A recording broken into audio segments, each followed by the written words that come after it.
आज है 1 अगस्त 2024 दिन गुरुवार। Welcome back to clean news UP. चलिए देखते हैं उत्तर प्रदेश की 25 फटाफट बड़ी खबरों को। हवाई यात्रा करने वाले यात्रियों के लिए खुशखबरी। यूपी के इस एयरपोर्ट से लखनऊ का किराया सिर्फ 999 रुपए। श्रावस्ती एयरपोर्ट पर यात्रियों को लुभाने के लिए विमान कंपनीज ऑफर देने लगी हैं। अब श्रावस्ती से लखनऊ की यात्रा 999 रुपए में कराई जा रही है। यह सुविधा एयरलाइंस कंपनी फ्लाईबिग के द्वारा मॉनसून ऑफर के तहत दी जा रही है। श्रावस्ती एयरपोर्ट के फ्लाईबिग के मैनेजर देवानंद यादव ने बताया कि फ्लाईबिग के मॉनसून ऑफर में 28 जुलाई से 15 अगस्त के बीच में टिकट बुक कर 30 सितंबर तक मात्र 999 रुपए में लखनऊ की हवाई यात्रा कराई जा रही है। यूपी के इस विश्वविद्यालय में होगी प्रोफेसर के पदों पर भर्ती। लखनऊ विश्वविद्यालय में यूजीसी के निर्देश पर प्रोफेसर ऑफ प्रैक्टिस के पद पर नियुक्ति की शुरुआत होगी, जिसके जरिए अलग अलग क्षेत्रों के विशेषज्ञ विश्वविद्यालय में आकर पढ़ाएंगे। इससे विद्यार्थियों को व्यवहारिक ज्ञान भी मिलेगा। बुधवार को एकेडमिक काउंसिल की बैठक में फैसला लिया गया।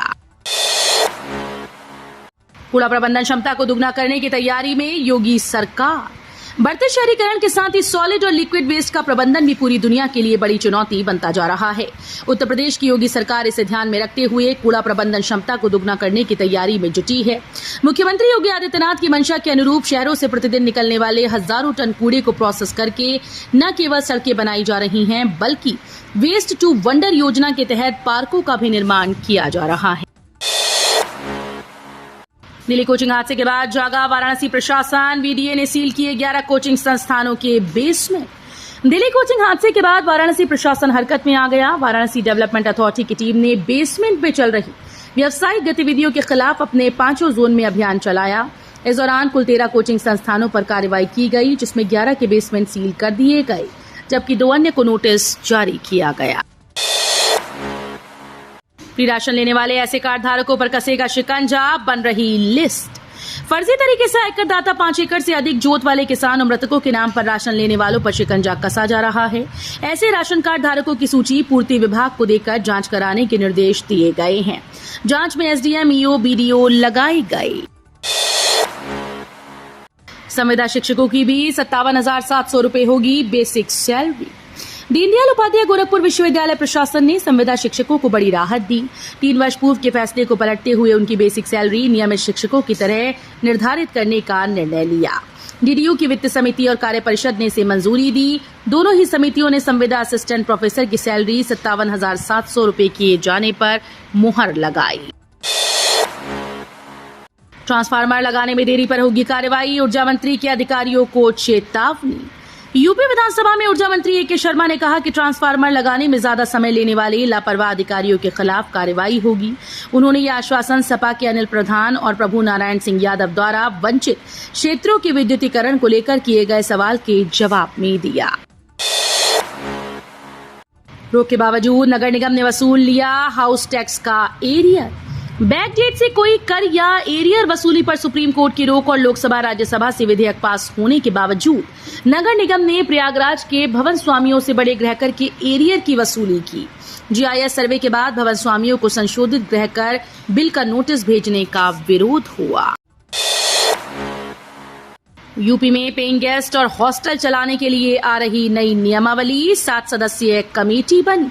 उत्तर प्रदेश में निजी पेइंग गेस्ट और हॉस्टल्स के संचालन के लिए जल्द ही नियमावली लागू होगी। इसका मसौदा तैयार हो गया है और परीक्षण के लिए उच्च शिक्षा के विशेष सचिव शिपू गिरी की अध्यक्षता में 7 सदस्यीय समिति का गठन किया गया। समिति 1 महीने में विद्यार्थी और जनहित में हॉस्टल्स के पंजीकरण और संचालन को लेकर अपनी संस्तुति उपलब्ध कराएगी। सावन में सफर मुश्किल। कांवड़ यात्रा के दौरान बरेली होते हुए गुजरने वाली 42 ट्रेन को निरस्त और 12 को डायवर्ट कर दिया गया। रोजा यार्ड में रिमॉडलिंग के कारण दिल्ली लखनऊ और लखनऊ देहरादून रेल रूट पर 7 अगस्त तक परेशानी रहेगी। ब्लॉक के कारण 54 ट्रेन के प्रभावित होने से बरेली से अलग अलग दिशाओं में जाने वाले रोजाना 20,000 से ज्यादा यात्री प्रभावित हो रहे हैं। मुख्यमंत्री योगी का दावा, हमारी सरकार ने खोले 8 लाख कर्मचारियों के पेंशन खाते। मुख्यमंत्री योगी आदित्यनाथ ने बुधवार को विधान परिषद में न्यू पेंशन स्कीम को लेकर वक्तव्य दिया। एनपीएस पर पूछे गए सवाल का जवाब देते हुए उन्होंने कहा कि प्रदेश में भाजपा की सरकार बनाने के बाद राज्य के करीब 8 लाख कर्मचारियों का पेंशन खाता खोलने का कार्य किया गया। उन्होंने कहा कि 2005 में जब न्यू पेंशन स्कीम लागू हुई तब प्रदेश में मुलायम सिंह यादव के नेतृत्व में सपा सरकार थी। वहीं 2007 से 12 तक बसपा और फिर 2012 से 17 तक सपा सत्ता में थी। मगर ये दुर्भाग्यपूर्ण है कि एक भी कर्मचारी का पेंशन खाता नहीं खोला गया। यूपी पीसीएस 2022 की बदलेगी मेरिट, पुरानी मेरिट के 7 कैंडिडेट होंगे बाहर, 6 नए नाम होंगे शामिल। उत्तर प्रदेश में न्यायिक अधिकारियों की नियुक्ति के लिए होने वाली पीसीएसजे परीक्षा 2022 की मेरिट लिस्ट जल्द ही दोबारा जारी की जाएगी। ये फैसला उत्तर प्रदेश लोक सेवा आयोग ने कॉपीज की अदला बदली का मामला उठने के बाद लिया। हाईकोर्ट के आदेश पर कैंडिडेट्स को आयोग ने उनकी उत्तर पुस्तिकाएं दिखाकर उनसे आपत्तियां ली थीं। इन आपत्तियों का निस्तारण करने के बाद नए सिरे से मेरिट लिस्ट जारी करने का फैसला लिया गया। यमुना अथॉरिटी ने मदर डेयरी के 37 बूथ का किया आवंटन, सेक्टर्स में मिलेगी सुविधा। नोएडा इंटरनेशनल एयरपोर्ट के बाद सेक्टर 18 और सेक्टर 20 में नए आवासीय क्षेत्रों का विकास तेजी से आगे बढ़ रहा है।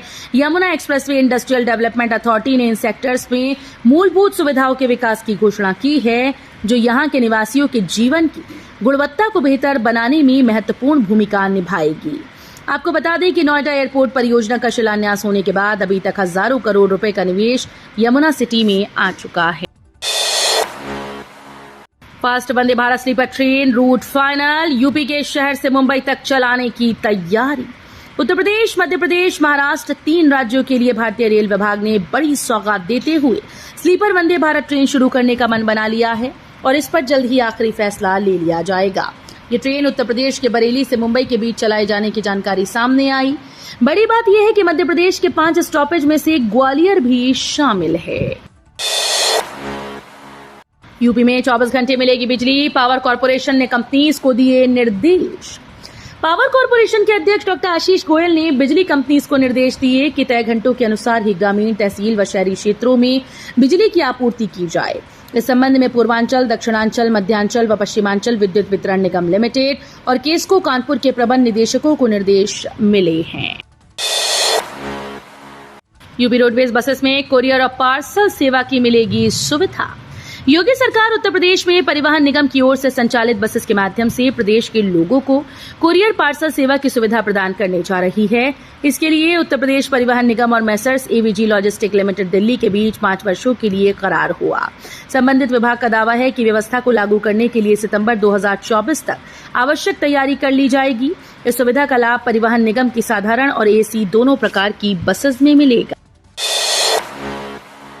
महाकुंभ से पहले पूरा होगा गंगा एक्सप्रेसवे, सरकार ने खोला खजाना। मेरठ से प्रयागराज तक बन रहे 594 किलोमीटर लंबे गंगा एक्सप्रेसवे को समय से पहले पूरा करने और इससे जुड़े तमाम वित्तीय अवरोधों को दूर करने की पहल प्रदेश सरकार ने अनुपूरक बजट में की। गंगा एक्सप्रेसवे के लिए अनुपूरक में 5,664 करोड़ रुपए का प्रावधान किया गया। वहीं जीएसटी के अतिरिक्त व्यय की पूर्ति के लिए भी 407 करोड़ रुपए की व्यवस्था की गई। लखनऊ की इस वीआईपी ट्रेन की 6 साल बाद घर वापसी। दिल्ली के लिए अब जंक्शन से नहीं, चारबाग रेलवे स्टेशन से चलेगी। अगर आप लखनऊ मेल से सफर करने जा रहे हैं तो पहले ट्रेन की स्थिति चेक कर लें। अभी तक लखनऊ जंक्शन से यात्रियों को लखनऊ मेल मिलती थी, लेकिन अब ये ट्रेन जंक्शन पर नहीं मिलेगी, बल्कि यात्रियों को अब लखनऊ मेल पकड़ने के लिए चारबाग रेलवे स्टेशन पहुंचना होगा। ये ट्रेन अब उत्तर रेलवे के स्टेशन से संचालित होगी। इस ट्रेन ने घर वापसी की है। पहले भी ये ट्रेन चारबाग रेलवे स्टेशन से ही संचालित होती थी। वाराणसी में 3 दिनों में 2.33 मीटर बड़ी भागीरथी। शूल टंकेश्वर महादेव मंदिर में घुसा पानी। गंगा के जलस्तर में एक बार फिर तेजी से बढ़ाव शुरू हो गया है। 3 दिनों में जलस्तर 2.33 मीटर बढ़ गया। सुबह से शाम तक गंगा का पानी 6 सीढ़ी ऊपर आ गया। इससे ललिता समेत विभिन्न घाटों का आपस में संपर्क टूट गया। तटवर्ती मंदिरों में एक बार फिर से पानी घुस जाने से देव विग्रह जलाजल हो गए। गंगा आरती के स्थल दशाश्वमेध समेत विभिन्न घाटों पर बदलने पड़े। यूपीटेक काउंसलिंग की चॉइस फिलिंग स्थगित। जेईई मेन स्कोर से बीटेक में होना है admission. Uttar Pradesh technical admission counselling का चॉइस फिलिंग प्रोसेस स्थगित कर दिया गया। काउंसलिंग आयोजित करने वाले डॉक्टर एपीजे अब्दुल कलाम प्राविधिक विश्वविद्यालय ने फिलहाल इसकी कोई वजह नहीं बताई। टेक्निकल एडमिशन काउंसलिंग के माध्यम से राज्य के इंजीनियरिंग कॉलेजेस में जेईई मेन स्कोर के आधार पर बीटेक में एडमिशन होता है। इसके बारे में अधिक जानकारी के लिए यूपीटीएसी की वेबसाइट पर विजिट किया जा सकता है।